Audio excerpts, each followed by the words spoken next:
there. I apologize. But thank you for joining me. This is part 3 of Surfing Uncertainty, Tools to Manage the Stress of Not Knowing What the Frick is Going On. Because that's definitely what it feels like right now.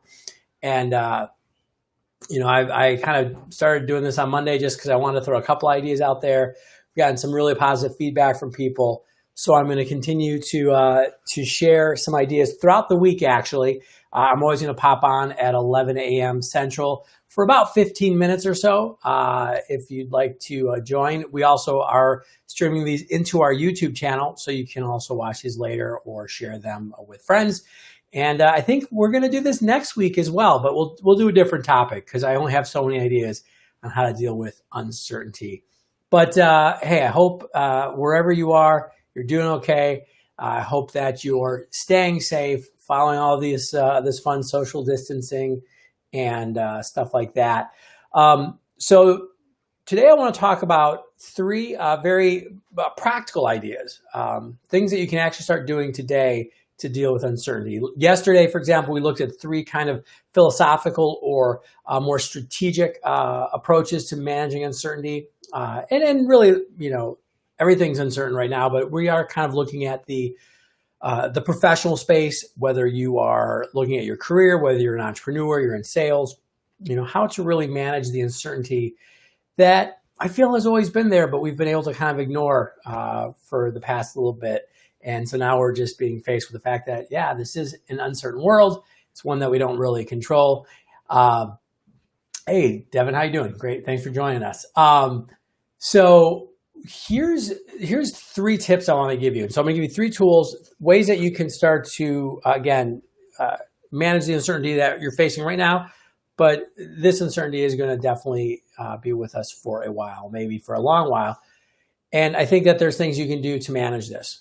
So number 1, identify your Achilles heel. And this is a really important thing. So as, an entrepreneur for the last 15 years, tons of uncertainty. One of the things that's helped me is to develop a bit of self-awareness and in a lot of areas, but one of the most important areas is developing some self-awareness about what triggers me, what triggers for lack of a better way of saying it, a spiral, like a fear spiral or an anger spiral, and an spiral. And what I found in dealing with this myself, but also talking to a lot of my clients over the years, is that different people have different triggers, different things that they really freak out about. It's kind of like if you imagine the one thing that you always the one thing your brain always goes to. An example that would be effective here is think about not business, but think about your personal life. Think about your relationships. There's in a romantic relationship, different people have different triggers, different things that they're super worried about. And if they start thinking about it, they start like spiraling into it, they're afraid that the other person doesn't love them. They're afraid that somebody's going to get sick. They're afraid that they're going to get betrayed, whatever it is. But what's interesting is they'll really easily get into that mental rut. And in the same way in business, if you can identify what your fear spiral is, it lets you short circuit it faster. Not always completely, and you might still spend a little time there, but the faster that you can get out of it, the better. And so I'll give you an example. For me, when I first started Rockstar, money was definitely really, really tight. And I actually bought a condo in Evanston just a couple years before when I was in a previous job. And,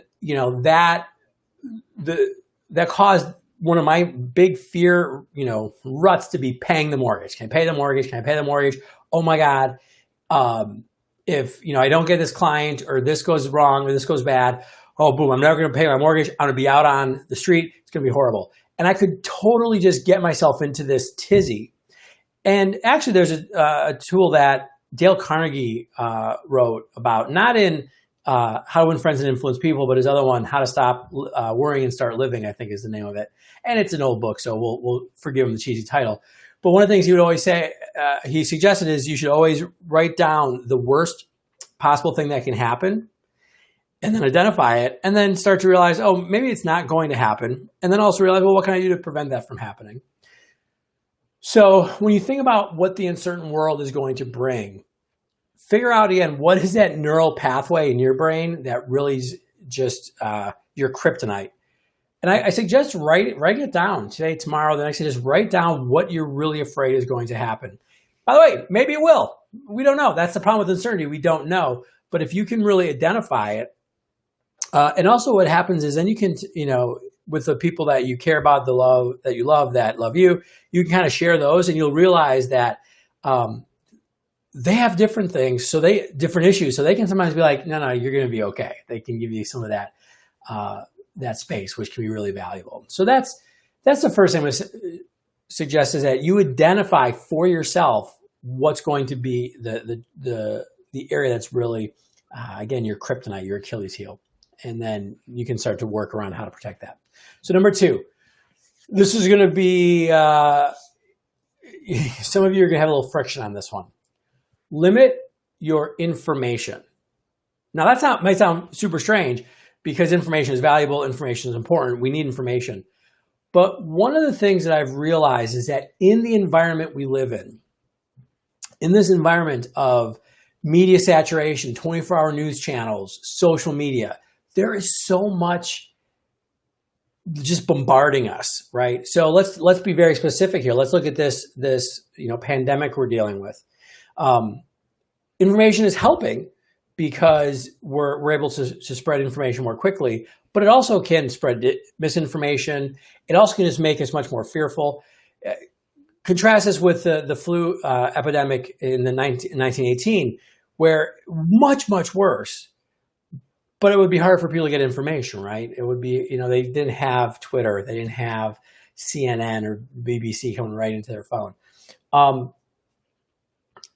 And so what I want to suggest is that you step back for a second and go, well, hey, what kind of information am I putting into my system, right? And let me be very clear. I think that especially in a situation like this, it's important that you are getting information, that you're getting good information. For example, going to either the CDC website, or I find very valuable the WHO website, the World Health Organization. Really trusted sources of information, because there's a lot of garbage out there. I don't even pay attention often, but there's a lot of garbage out there. But even beyond just the scope of what's happening right now, think about where you're getting information from, especially contrasted with number 1, if you figure out what that Achilles heel is. I'll share this. I haven't read a newspaper in over a decade. I've seen the front page, and people will be like, "Oh, then you don't know what's going on." I'm like, "Nah, I do. There's different sources. Yes, I can look at the headlines of Twitter, and you can get a general sense of the what's going on from the front pages. But what I want to do is make sure I'm getting good long-term information. So I still read a ton of books. I'm still reading some periodicals that are, like more magazines, like Economist articles, for example, some other sources like that. But I really try to limit the daily intake of McDonald's information, right? That's just not good for you. It's not helpful. And as I always tell people, if you want to read the newspaper, great. What are you going to do with the information? If you're not going to do anything with the information you're getting, then it's not really helpful. And again, if you want to manage the uncertainty in your life and in your business, you have to be willing to do things a little differently and go, hey, I'm going to be very cognizant of what I'm allowing into my brain space. Even these days, I'm not a huge fan of being on Facebook a lot. I go there once or twice a week, to be straightforward. Even LinkedIn, I'm very cognizant of when I go to LinkedIn and why I'm there. Just scrolling around for no reason whatsoever, it lets stuff into my brain that may or may not be helpful. So think about what kind of information you're taking in, and is it the right information?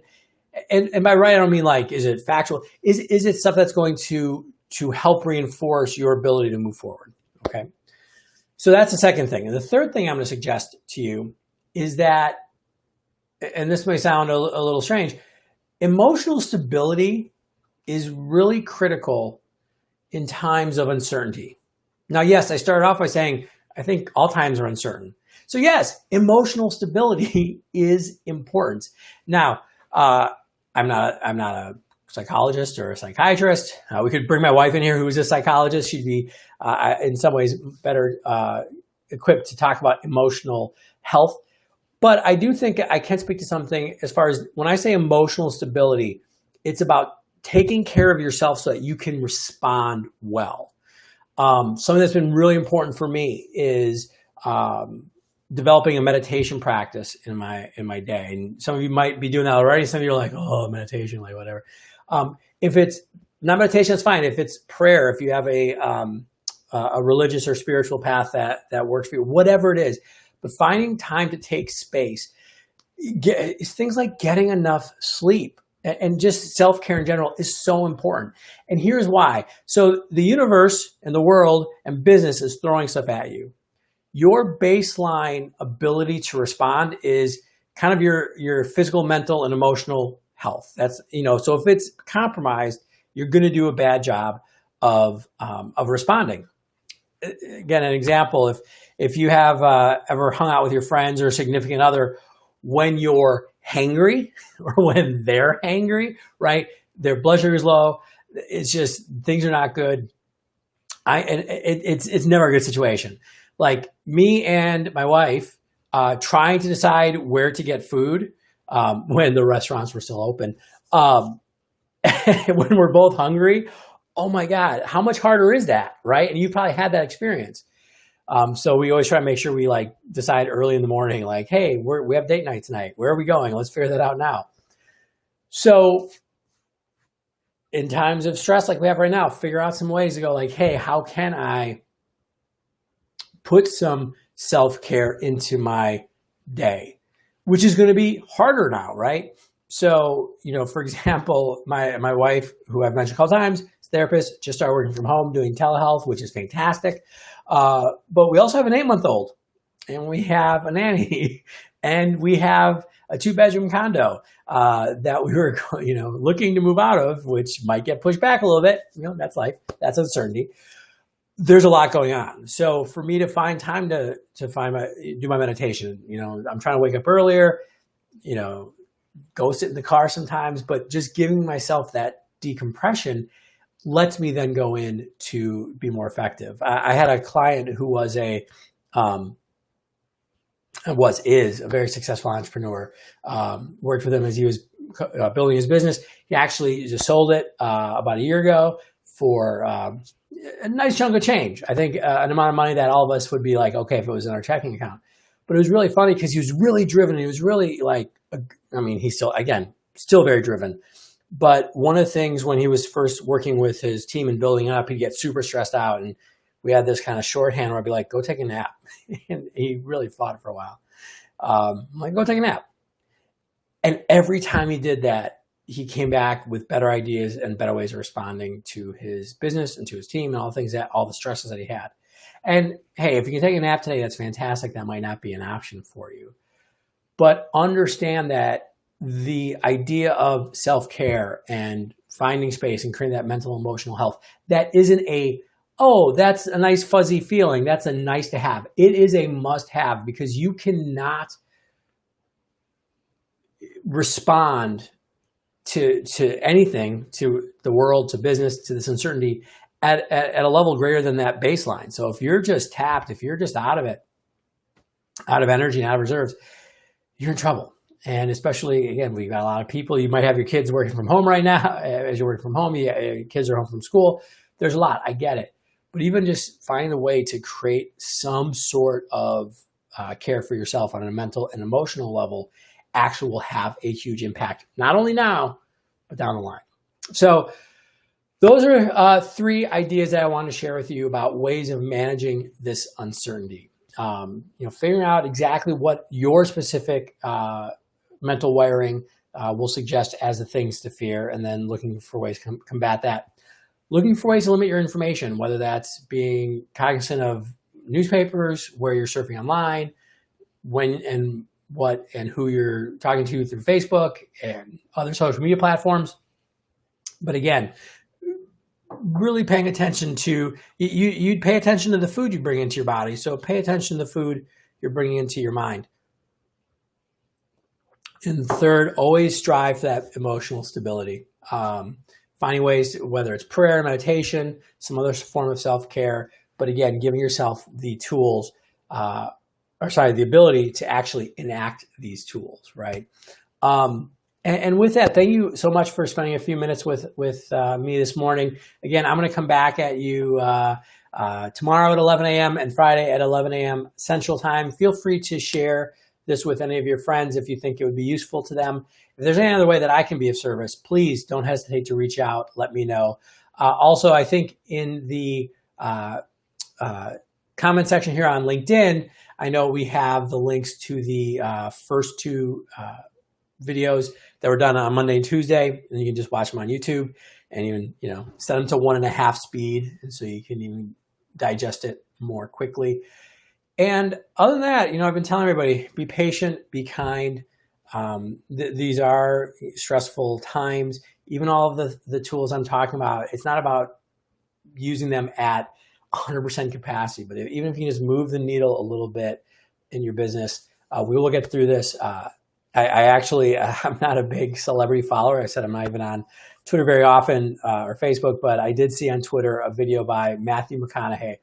And if you want to search it, it's a good fuzzy video, and it's his particular drawl, which can be soothing at times. But he pointed out, he's like, we're in a red light right now, but there is going to be a green light, and I couldn't agree with him more. I mean, this is a very stressful time. We're going to get through it. The more we can help each other during this time, the better. So again, be patient, be kind, say thank you. And the other thing, say thank you to anybody who's, a service provider right now. You're probably at home watching this, or, maybe your office, but, the people working at a grocery store, the delivery drivers who are going out, it's scary. And they have all the same fears waking up in the morning, that you do. And so say thank you to them. Thank you to them for helping us out. Obviously the medical professionals or anybody else, again, that's going out and making sure that our society doesn't grind to a complete halt. All right. And be well. Take care of yourself. We'll talk to you tomorrow. Bye, everyone. Thanks so much.